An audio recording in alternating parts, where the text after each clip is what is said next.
The Velcor armada filled the darkness of space like a storm of metal and fire. 300 warships hung in perfect formation above the colony world of New Eden. Their weapons were hot, their shields were ready, and their commander, High Lord Tyraxus, watched the small fleet of human ships with something close to amusement. "They send only 12 vessels," said his second-in-command, a tall creature with scales the color of dried blood. "The humans are either brave or stupid." Tyraxus clicked his sharp teeth together. It was their way of laughing. "They are neither," he said. "They are simply desperate. Look at them, old ships, weak shields. They know they cannot win this fight." The Velcor had been conquering worlds for 10,000 years. They had broken empires. They had burned civilizations. And now they had come for humanity's outer colonies. New Eden was home to 4 million humans, men, women, and children who had built farms and cities on a world far from Earth. They had no army. They had no great weapons. All they had was hope. And hope, the Velcor believed, was not enough. In the center of the small human fleet sat the UES Defiance. She was a dreadnought, but she was old. Her hull showed the marks of 100 repairs. Her engines burned with a tired light. She had been built 60 years ago, in a time when humans still fought among themselves. Now she served as a guardian for colonies that could not protect themselves. On the bridge of the Defiance, Captain Sarah Chen stood with her hands behind her back. She was a small woman with gray hair and dark eyes that had seen too many battles. Around her, the bridge crew worked in silence. They knew what was coming. They had seen the numbers. 300 against 12. It was not a battle. It was a death sentence. "Captain," said Lieutenant Park, her voice tight with fear. "The Velcor are hailing us." Sarah nodded slowly. "Put them on screen." The face of High Lord Tyraxus appeared before them. His yellow eyes studied Sarah with the cold interest of a predator looking at prey. He had a long face with sharp bones beneath gray skin. When he spoke, his voice was smooth and cruel. "Human commander," he said, "I am Tyraxus of the Velcor Dominion. You stand between my fleet and my prize. I give you this one chance. Turn your ships around. Leave this system, and I will let you live." Sarah looked at him for a long moment. Behind her, she could feel the eyes of her crew. They were waiting for her answer. They were waiting to know if they would live or die. "High Lord Tyraxus," she said, "my name is Captain Sarah Chen of the United Earth ship Defiance. Behind me is a world with 4 million people. They are farmers and teachers and doctors. They are families. And you want me to leave them to you?" Tyraxus showed his teeth. "Yes. Then I must ask you something," Sarah said. "In all your years of conquest, has anyone ever told you no?" The alien's eyes narrowed. "Many have tried to stand against us. All of them are dead." Sarah smiled. It was a small smile, tired but true. "Well then, let me be the first to tell you no, and mean it. We will not turn away. We will not leave these people. If you want New Eden, you will have to go through us." For a moment, Tyraxus said nothing. Then he began to laugh. The sound was harsh and cold, like metal scraping against stone. "You have 12 ships, human. 12 old, broken ships. And you think you can stop me?" "I think," Sarah said softly, "that you have never fought humans before." The screen went dark. Around the bridge, the crew began to move faster. Officers called out orders. Systems powered up. The old ship groaned as her weapons came online for what might be the last time. Commander James Rivera stepped up beside Sarah. He was her first officer, a tall man with a kind face and steady hands. "Captain," he said quietly, "you know we cannot win this fight." "I know," Sarah said. "Then why?" Sarah turned to look at him.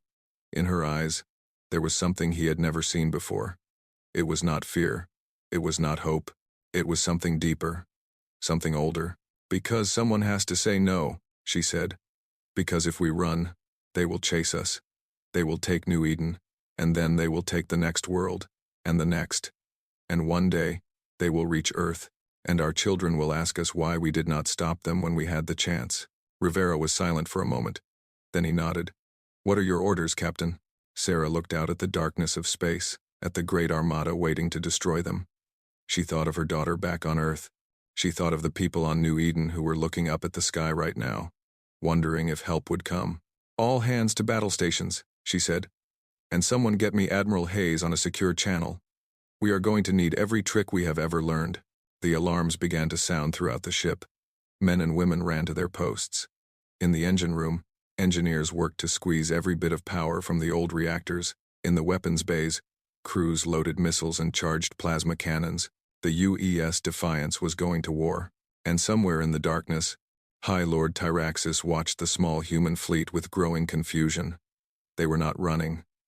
They were not begging for mercy. They were preparing to fight.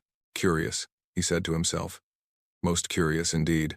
He gave the order to advance. 300 ships moved forward like a wave of death. And at the center of the human formation, the old Dreadnought Defiance turned her bow toward the enemy. The battle for New Eden was about to begin. The first missiles came like shooting stars. Hundreds of them, fired from the Velcor fleet, screamed through the void toward the human ships. The darkness of space turned bright with fire and light. "Point defense active," called out Lieutenant Park. "Tracking incoming." The Defiance shook as her guns opened up. Streams of bullets filled the space around her, cutting down missiles before they could strike. Around her, the other human ships did the same. For a moment, the space between the two fleets became a wall of explosions. "They are testing us," Commander Rivera said, "trying to see how we respond." Captain Sarah Chen nodded. She had expected this. The Velcor were careful hunters. They liked to study their prey before the killing blow. Let them test. We have a few surprises of our own. On the main screen, she watched the enemy formation. 300 ships. It was a number that should have filled her with despair. But instead, she felt only a cold and quiet focus. She had been fighting since she was 20 years old. She had survived battles that should have killed her. And she had learned something that the Velcor did not understand. Humans did not fight fair. "Admiral Hayes is on the line," an officer called out. A window opened on the screen. Admiral Michael Hayes appeared, his face weathered by age and command. He was aboard the UES Horizon, a cruiser near the back of the human formation. "Sarah," he said. "Status report." "They are probing our defenses," Sarah replied. "Missile barrage. Nothing we cannot handle yet." "Good. Is the package ready?" Sarah glanced at Rivera. He gave a small nod. "Yes, Admiral. The package is ready." "Then let us give them something to think about." Hayes smiled grimly. "Operation Thunderstrike is a go. All ships, execute on my mark." Sarah turned to her crew. "You heard the Admiral. All hands, prepare for close engagement. Engineering, I need everything you have in those engines." Deep in the ship, Chief Engineer Maria Santos heard the order. She was covered in grease and sweat, working alongside her team to keep the old reactors running. "You heard the captain," she shouted. "Push them to 120%. If they blow, they blow. But we are not dying slow today." Her team moved with desperate speed. They bypassed safety limits. They rerouted power from non-essential systems. And slowly, the Defiance began to move faster than she had moved in 20 years. High Lord Tyraxis watched from his flagship as the human fleet began to change formation. The small ships were spreading out, creating gaps between them. And at the center, the old Dreadnought was moving forward, alone. "What are they doing?" his second-in-command asked. Tyraxis studied the movements. In his long life, he had seen many desperate tactics. Enemies who charged to their deaths, enemies who fled in panic. But this was different.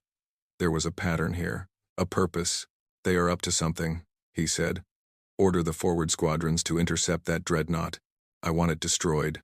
50 Velcor warships broke from the main fleet. They were fast and deadly, built for hunting and killing. They swept toward the Defiance like wolves toward a wounded deer. On the bridge of the Defiance, Sarah watched them come. "Steady," she said. "Hold your course." "Captain," Rivera said, his voice tight. 50 ships closing. Range in 30 seconds. "I see them." "Captain, we should." "I said hold your course." Sarah's voice was iron. "Trust me, James. Trust the plan." The Velcor ships opened fire. Plasma bolts slammed into the Defiance's shields. The old ship shook and groaned. Warning lights flashed across the bridge, but she kept moving forward, her engines burning bright. "Shields at 60%. Someone called out. 50%, 40. Sarah did not move. She stood at the center of the bridge, her eyes fixed on the enemy. In her mind, she was counting seconds, counting distance. counting the moment that would decide everything. Now, she said quietly. The Defiance fired everything she had, not at the ships around her, but at the empty space ahead. For a moment, nothing happened. The Velcor ships continued their attack. Tyraxis watched in confusion. Had the humans missed? Had they panicked? Then the mines activated. The human fleet had been seeding mines for hours. Tiny devices, invisible to sensors, floating in the darkness. Now they woke up. Now they found their targets. The first Velcor ship exploded without warning. Then another. Then 10 more. Fire bloomed in the void as mine after mine found its mark. The careful Velcor formation fell into chaos. Ships tried to turn, tried to retreat, but the mines were everywhere. Return fire, Tyraxis roared. Destroy those mines. But the humans were not finished. While the Velcor were dealing with the mines, the other human ships had completed their maneuver. They had formed a circle around the enemy squadron, and now, from all sides, they opened fire. The Velcor were caught in a trap. Mines behind them, human ships around them, and the Defiance in front, her weapons blazing with a fury that seemed impossible for such an old ship. All weapons, free fire, Sarah ordered. Make them remember this day. The battle became a storm of light and death. Velcor ships tried to fight back, but they were surrounded. Their shields failed. Their hulls cracked. One by one, they fell. On the Velcor flagship, Tyraxis watched in disbelief. 30 of his ships were gone. 30 ships, destroyed by 12 human vessels and a field of hidden mines. How? His second-in-command whispered. How did they do this? Tyraxis did not answer. He was looking at the Defiance, at the old Dreadnought that had charged into the heart of his fleet without fear. Her hull was burned. Her shields were failing, but she was still fighting, still standing. These humans, he said slowly. They are not like the others we have conquered. What do we do, High Lord? Tyraxis was silent for a long moment. Then his eyes grew hard. We destroy them, all of them. Order the full fleet to attack. No more games, no more tests. We end this now. 270 ships began to move. They came from all directions, surrounding the small human fleet. There would be no escape this time. No tricks, only fire and death. On the Defiance, Sarah Chen looked at the approaching armada. Around her, her crew was exhausted. Their shields were nearly gone. Their missiles were running low, but none of them asked to surrender.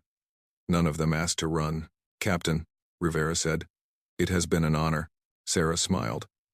The battle is not over yet, Commander. Not while we can still fight. She turned to face the enemy.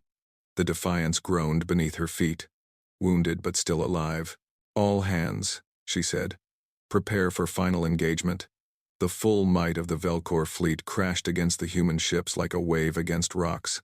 Plasma fire filled the void. Missiles streaked through the darkness, and at the center of it all, the Defiance burned. Port shields down, Lieutenant Park shouted over the noise of explosions. Hull breach on decks 7 and 8. Captain Sarah Chen gripped the railing of her command platform. The ship shook beneath her feet as another volley struck home. Seal those decks. Reroute power to starboard shields.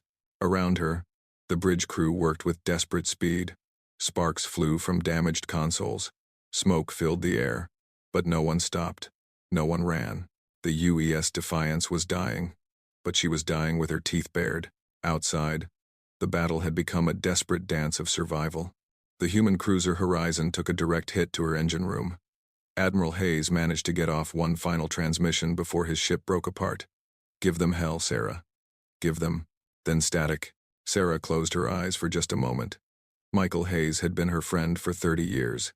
They had served together on a dozen ships, and now he was gone, scattered among the stars like so many others. Captain. Commander Rivera's voice pulled her back. We have lost the Horizon, the Striker, and the Valiant. 6 ships remaining. And the enemy? We have destroyed 47 of their vessels. But they have 253 left. Sarah did the math in her head. They had traded 3 ships for 47. It was a victory of sorts. But it would not be enough. They could destroy 100 more Velcor ships and still lose this battle. New Eden? She asked. The evacuation is ongoing. They have moved about 200,000 people to the underground shelters. But they need more time. Time. It always came down to time. Every minute they held the line was another minute for families to reach safety. Another minute for children to be hidden away from the fire that was coming. Then we give them time, Sarah said. All ships, fall back to defense pattern Omega. We protect New Eden until there is nothing left to protect her with. The remaining human ships formed a tight circle around the Dreadnought. They moved as one, their weapons firing in coordinated bursts. For every missile they launched, they took two in return. But they held because they had no other choice. On the Velcor flagship, High Lord Tyraxis watched the battle with growing frustration. His fleet was vast. His weapons were powerful. But these humans refused to break. They refused to surrender. They refused to do what every other species had done when faced with the might of the Velcor. Why do they keep fighting? He demanded. They must know they cannot win. They must know they will all die. His second-in-command had no answer. In 1,000 years of service, he had never seen anything like this. Enemies ran, enemies surrendered, enemies begged for mercy, but these humans stood their ground and fought as if death meant nothing to them. Perhaps, the second-in-command said slowly, they do not fight to win. Tyraxis turned to look at him. What do you mean? Look at the planet, High Lord. Look at the energy readings. Tyraxis studied the data. The planet below was buzzing with activity. Thousands of vehicles were moving toward certain locations. People were being gathered, hidden. They are evacuating. Tyraxis realized. The humans are not trying to defeat us. They are trying to buy time. Yes, High Lord. Every minute we spend destroying their fleet is a minute their people use to hide. Tyraxis felt something he had not felt in centuries.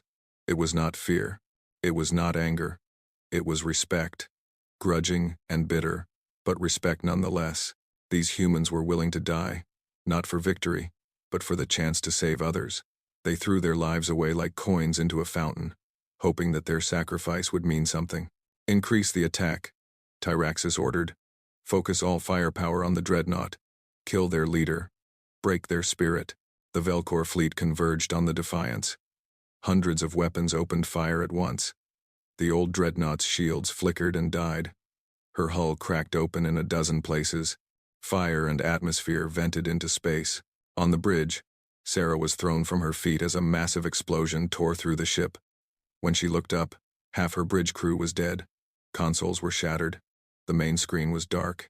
Damage report, she coughed, pulling herself up. Captain, we have no damage report. Lieutenant Park's face was covered in blood from a cut on her forehead. Main computer is offline. Engineering is not responding. We have fires on 15 decks. Sarah looked around at the ruin of her bridge. Rivera was helping a wounded officer. Sparks rained down from the ceiling. Through a crack in the hull, she could see the stars. Can we still fight? She asked. Park checked her console. We have 3 forward guns operational. Half our missile tubes are destroyed. But yes, Captain. We can still fight. Then we fight.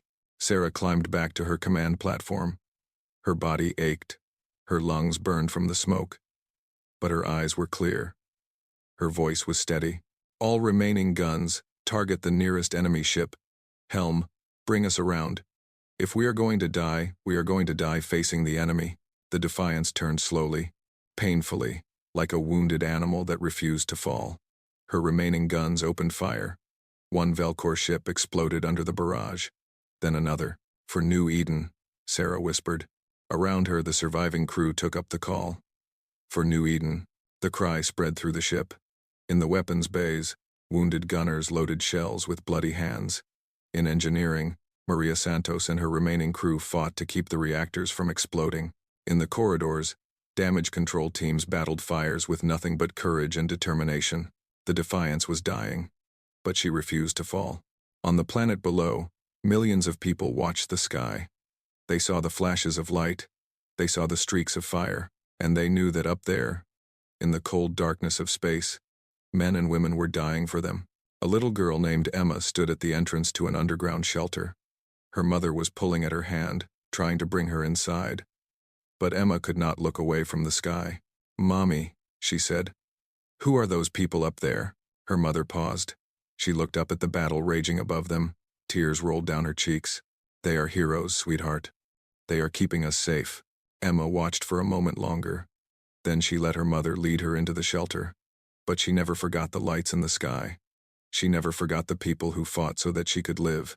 Above New Eden, the battle continued. 6 human ships against 250. It was a fight they could not win, but they fought anyway, because that is what humans do. The Defiance had been fighting for 3 hours. 3 hours of fire and death. 3 hours of watching friends die. 3 hours of holding the line against impossible odds. Captain Sarah Chen sat in her command chair. Her uniform was torn. Her face was burned, but her eyes still watched the enemy. Her hands still gave orders, and her heart still beat with the stubborn rhythm of defiance. "Status," she said. Her voice was rough from smoke and shouting. Commander Rivera stood nearby. He had a bandage around his arm where a piece of metal had cut him. "We have 2 ships left, Captain. The Defiance and the Destroyer Wake. All others are destroyed or disabled. Casualties? On this ship? We started with 800 crew. We have maybe 200 still able to fight." Sarah closed her eyes. 600 people, 600 lives, ended in the cold dark of space. She had known many of them by name. She had eaten meals with them. She had laughed with them. Now they were gone. "The evacuation?" she asked. "Nearly complete. Most of the population is in the underground shelters. They are as safe as we can make them. Then we did it." Sarah opened her eyes. "We bought them the time they needed." "Yes, Captain. We did." Sarah looked at the main screen. It was cracked and flickering, but she could still see the enemy fleet. 200 ships, circling like sharks around wounded prey. They were taking their time now. They knew the battle was won. They were savoring their victory. "Captain," Lieutenant Park's voice cut through the silence. "I am picking up something strange." "Strange how?" "There is a massive energy signature forming at the edge of the system. It looks like..." Park stopped. Her eyes went wide. "Captain, it is a jump point. Someone is coming through." Sarah felt her heart skip. A jump point meant ships. But whose ships? More Velcor? Some other enemy drawn by the battle? Or something else entirely? The space at the edge of the system began to twist and glow. Light bent around an invisible point. Then, with a flash that could be seen across the entire system, the jump point opened, and through it came the fleet of Earth. 30 dreadnoughts led the charge. Behind them came 50 cruisers. Behind them came 100 destroyers and frigates. Ships of every size, flying the flag of the United Earth Navy. At the front of the fleet was the UES Vengeance. She was the newest ship in the human fleet. Her hull was black as night. Her weapons were the most powerful ever built by human hands. And on her bridge stood Admiral Grace Thompson, the commander of Earth's home defense fleet. "All ships," Admiral Thompson said, her voice calm and cold. "Engage the enemy." The human fleet crashed into the Velcor formation like a hammer striking glass. The aliens had been so focused on destroying the Defiance that they never saw the attack coming. Dozens of their ships exploded in the first minute. On the Velcor flagship, High Lord Tyraxus stared at the sensors in shock. Where did they come from? How did they get here? His second-in-command was pale with fear. "High Lord, the humans must have sent a distress signal. This fleet came from Earth itself. Earth is 3 weeks away by jump drive." "Yes, High Lord. Which means they left Earth the moment they received the signal. They came to save their people." Tyraxus watched as his fleet fell apart around him. The human reinforcements were everywhere, their ships cutting through his formation with brutal efficiency. For the first time in his long life, he felt something like fear. These humans had sent their entire home defense fleet. They had left their own world unprotected, all to save one small colony. "What kind of species does this?" Tyraxus whispered. On the Defiance, Sarah Chen watched the battle turn. Tears rolled down her cheeks, cutting paths through the dirt and blood on her face. "They came," she said softly. "They actually came." "Captain," Admiral Thompson's face appeared on the damaged screen. "Captain Chen, this is the Vengeance. Are you still with us?" "Still here, Admiral." Sarah's voice cracked. "We are still here. Hold on, Captain. We are going to finish this." The battle became a rout. The Velcor, who had been so confident in their victory, now found themselves outmatched and outgunned. Their careful formations broke apart. Their ships fled in all directions. The hunters had become the hunted. But High Lord Tyraxus did not flee. He stood on his bridge as fire burned around him. He watched his fleet die, and he understood, perhaps for the first time, what kind of enemy he had chosen. Fascinating, he said. Truly fascinating. His second-in-command grabbed his arm. High Lord, we must retreat. Our flagship is taking damage. No. Tyraxus pulled free. I wish to see this. I wish to understand. The human dreadnought Vengeance was cutting through the Velcor fleet like a blade through cloth. She moved with a speed and power that seemed impossible for such a large ship, and her weapons never stopped firing. These humans, Tyraxus said, they do not fight like other species. They do not retreat when they should. They do not surrender when they are beaten. They come back. They always come back. They are mad, High Lord. No. Tyraxus shook his head. They are something else. Something we have never faced before. He turned to his crew. Order all surviving ships to retreat. We are leaving this system. High Lord? We are surrendering. We are retreating. Tyraxus corrected.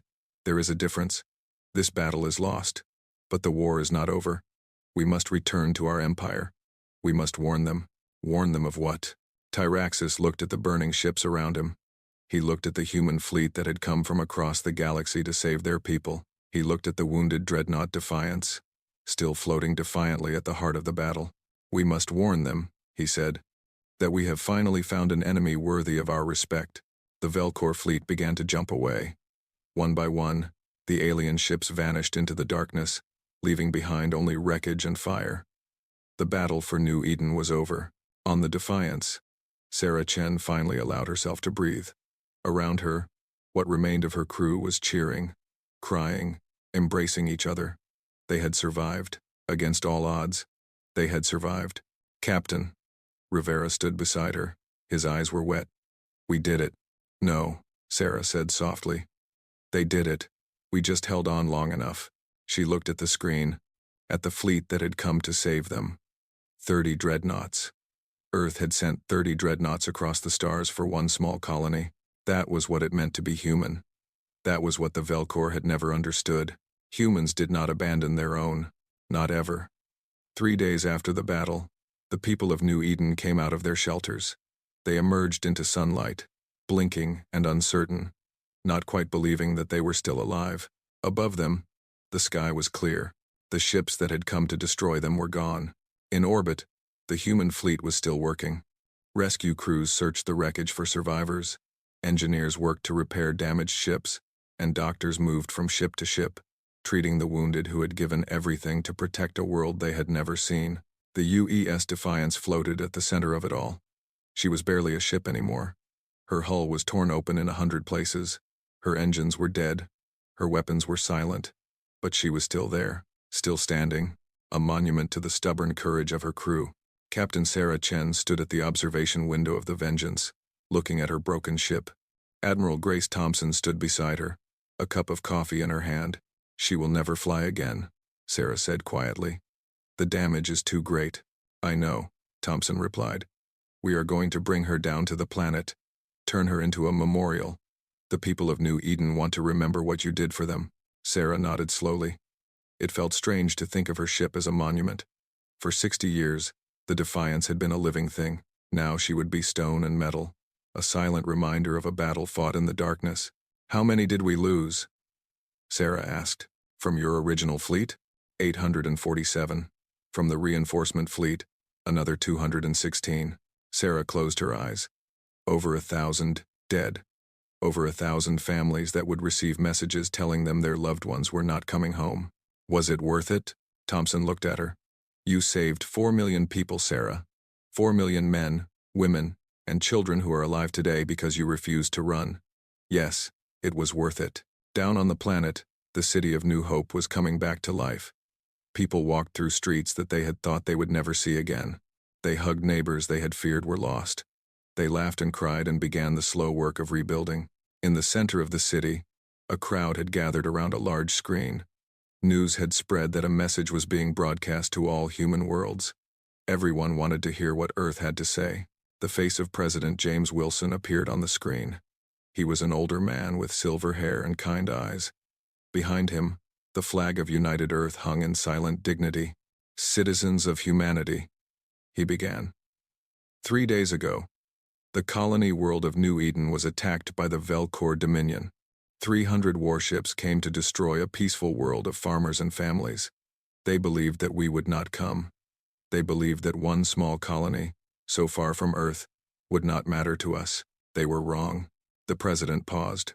When he spoke again, his voice was thick with emotion. 12 ships stood against 300. 12 ships, led by Captain Sarah Chen and the crew of the UES Defiance, held the line for over 3 hours. They fought knowing they could not win. They fought knowing they would probably die. They fought because the people of New Eden needed them. And they did not turn away. In the crowd, a little girl named Emma looked up at the screen. She remembered the lights in the sky. She remembered her mother's tears, and she understood, perhaps for the first time, what sacrifice truly meant. When we received the distress signal from New Eden, there was no debate. There was no discussion. We sent every ship we could, because that is who we are. We are humanity, and we do not abandon our own. The president leaned forward, his eyes blazing with pride and determination. To the Velcor Dominion, I say this: you have seen what we are willing to do for our people. You have seen what we will sacrifice. If you come for us again, we will meet you. Not with fear, not with surrender, but with the same courage and determination that our brothers and sisters showed at New Eden. We are humanity, and we will never turn away. The screen went dark. For a moment, there was silence. Then, slowly, the crowd began to cheer. The sound spread through the city like a wave. People shouted and cried and held each other close. In orbit, Sarah Chen watched the celebration through the window. Admiral Thompson stood beside her, a small smile on her face. "They are calling you a hero," Thompson said. "I am not a hero," Sarah replied. "I am just a captain who refused to run. Sometimes that is the same thing." Far away, in the dark spaces between stars, High Lord Tyraxus sat alone in his quarters. His fleet was limping home, battered and broken. He had lost over 100 ships. He had lost thousands of warriors. And he had lost something more valuable than all of that. He had lost his belief that the Velcor were invincible. In his long life, Tyraxus had conquered hundreds of worlds. He had broken empires that had stood for millennia. He had never met an enemy that could not be crushed. Until now, these humans were different. They did not fight for glory or conquest.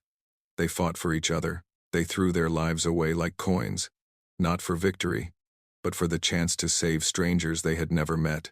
It was madness. It was beautiful. And it terrified him. "We will meet again, Captain Chen," he said quietly to the empty room.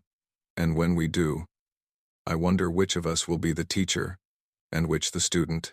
On New Eden, the sun was setting.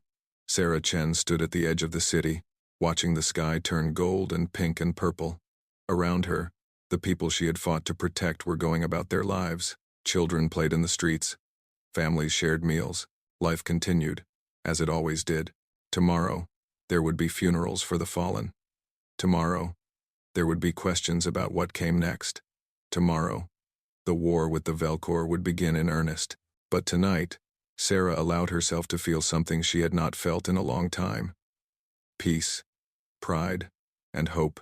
They had been told that humanity was young, that they were weak, that they would break when faced with the horrors of the galaxy. They had proved everyone wrong. Commander Rivera walked up beside her. He said nothing for a long moment. Then, quietly, he asked, "What do you think happens now?" Sarah smiled.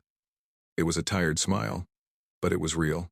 "Now," she said, "now we rebuild. We grow stronger.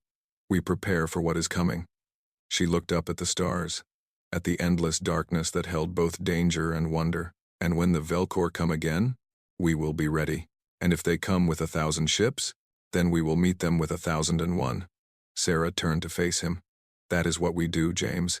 That is who we are. We are humanity. We do not give up. We do not give in. And we never, ever turn away."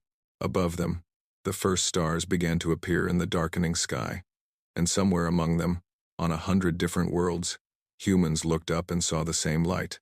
The battle for New Eden was over. The war was just beginning. But for the first time in a long time, humanity was not afraid. They were ready.